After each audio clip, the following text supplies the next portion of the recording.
नमस्कार, मी कीर्ती गायकवाड. स्वागत आहे आपलं आय न्यूज 28 मध्ये. चला तर मग जाणून घेऊयात महाराष्ट्रातल्या ताज्या घडामोडी.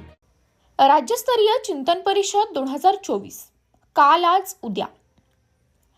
सांगली जिल्हा साहित्यरत्न अण्णाभाऊ साठे जयंती महोत्सव समिती सांगली आयोजित राजश्री छत्रपती शाहू महाराज यांचा सत्कार सुवर्ण जयंती निमित्त महाराष्ट्राच्या राज्यकारणात मातंग समाजाची भूमिका काय यासाठी राज्यस्तरीय चिंतन परिषदेचे आयोजन करण्यात आले होते.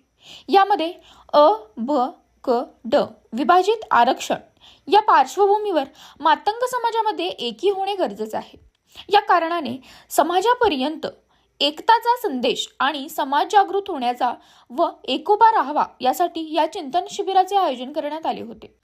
या कार्यक्रमाचे प्रमुख पाहुणे म्हणून माजी गृहमंत्री रमेशदादा बागवे, मार्गदर्शक राम कांबळे सर, स्वागत अध्यक्ष आकाश तिवडे, कार्यक्रमाचे अध्यक्ष ज्येष्ठ पत्रकार कुलदीप देवकुळे, बंडखोर सेनेचे संस्थापक शिवाजीराव आवळे, सखल मातंग समाज समन्वय रणधीर कांबळे मुंबई, अण्णाभाऊ साठे क्रांती सेना अध्यक्ष सचिन साठे, सत्यशोधक बहुजन आघाडीचे सचिन बगाडे, स्वाभिमानी स्वराज्य सेनेचे सदस्य प्रशांत सदामते, नितीन केनचे निलेश मोहिते, जहागीर मोरे, विक्रम मोहिते, प्रशांत ढंग, विजय चांदणे, आबा सुवासे, दलित महासंघाचे अध्यक्ष मच्छिंदर सकटे, दलित मित्र अशोकराव पवार आणि महाराष्ट्र प्रदेश उपाध्यक्ष अनुसूचित जाती मोर्चाचे संदीप तात्या ठोंबरे या मान्यवरांच्या उपस्थितीत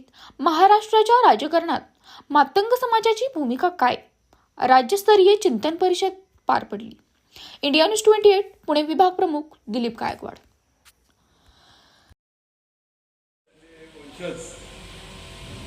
आणि एक दलित चळवळीचे अग्रगण्य नेते माझे तरुण सहकारी मित्र डॉक्टर अण्णाभाऊ साठे क्रांती सेनेचे अध्यक्ष सचिन भाऊ साठे, आमच्या साठेताई. या ठिकाणी आता मी सर्वांची नावं वाचत नाही, परंतु नाव घेऊन टाकतो. चला. प्रमुख वक्ते बहुजन समता पार्टीचे दलित महासंघाचे डॉक्टर मच्छिंदर सकटे साहेब, दुसरे प्रमुख वक्ते प्राध्यापक व्यंकटेश कसबे साहेब, राष्ट्रीय लोकशक्तीचे अध्यक्ष परिमल कांबळे साहेब, माझे तरुण सहकारी मित्र रणधीर कांबळेजी, शिवाजीराव आवळेजी. या ठिकाणी एक तरुण कार्यकर्ते या ठिकाणी सर्वांना संबोधित करणार होते ते प्रशांत सदामतेजी. प्रमुख वक्त्यामध्ये येणारे मिलिंद आवार साहेब, सचिन बगाडेजी, ॲडव्होकेट राम चव्हाण, आभार मानणारे लक्ष्मण मोरेजी, सन्मान्य व्यासपीठ आणि समोर बसलेले सर्व मातंग समाजाचे पायक शिपाई, नेते मंडळी, युवा वर्ग, माता भगिनी आणि मित्रांनो, मी सर्वप्रथम या कार्यक्रमाचे संयोजक आणि अध्यक्ष कुलदीप देवकुळे, त्यांचे सर्व सहकारी मित्र यांचं मी मनापासून आभार मानतो. मातंग समाजाच्या भवितव्यासाठी त्यांनी राज्याची सामाजिक आणि राजकीय परिस्थिती आहे, दारिद्र्य आहे आणि हे सगळं या बंदमुठीमध्ये आहे.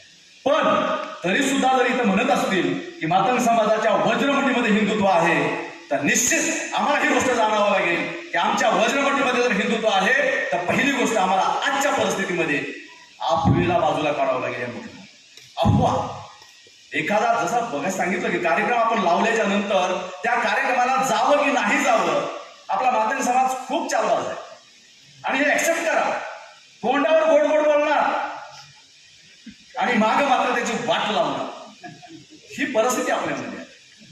कारण या कार्यक्रमाला जाऊ नका म्हणून फोन आला ना कोणाचा, कुठल्याही कार्यक्रमाचा दादा, कार्यक्रमाला जाऊ नका म्हणून फोन आल्याच्या नंतर त्याच्याबरोबर गोड गोड बोलणार आणि जावं का नाही जावं याच्यावर विचार करणार, नंतर विचार करणार की कार्यक्रम फेलच गेला पाहिजे, नाही गेलेलं पाहिजे. आणि मग ही अफवेचे बळी आपण पडतो. आम्ही आमच्या चांगले चांगले राजकीय सामाजिक क्षेत्रामध्ये काम करणाऱ्या नेत्यांचं या अफवेमुळं एवढे बळी घेतलेले आहेत. स्वतःच्या घरादाराचं राख रांगोळी करून त्यांनी समाजकार्य केलं, त्यांच्याबद्दल बदनामी पसरवणारे आपणच आहोत. त्यांचं चारित्र्य हनन करणारे आपणच आहोत, त्यांच्याबद्दल अपशब्द बोलणारे आपणच आहोत. या सगळ्या परिस्थितीतून बाहेर निघायचं असेल तर या वज्रमुठीमधल्या या गोष्टी आपल्याला आता सोडावा लागतात.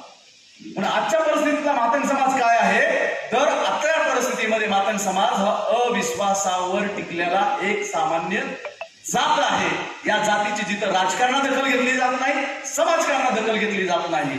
आणि म्हणून गेली अनेक वर्ष आपले अनेक प्रश्न प्रलंबित का राहिले, त्याचं कारण एकमेव कारण आहे की असंघटित होण्यासाठी आम्ही सर्वांनीच प्रामाणिक प्रयत्न केले.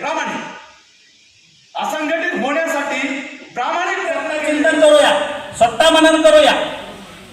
त्याचं कारण आहे, हा राजकारणाचा विषय आहे, पण राजकारणाच्या अगोदर समाजकारण फार महत्वाचं आहे. समाजकारण केल्यानंतर राजकारण आहे. समाज असेल तर तुम्हाला राजकारण करावं लागेल, ही भूमिका घ्यावी लागेल. समाज आपल्या बरोबर नसेल तर तुम्हाला भूमिका मांडता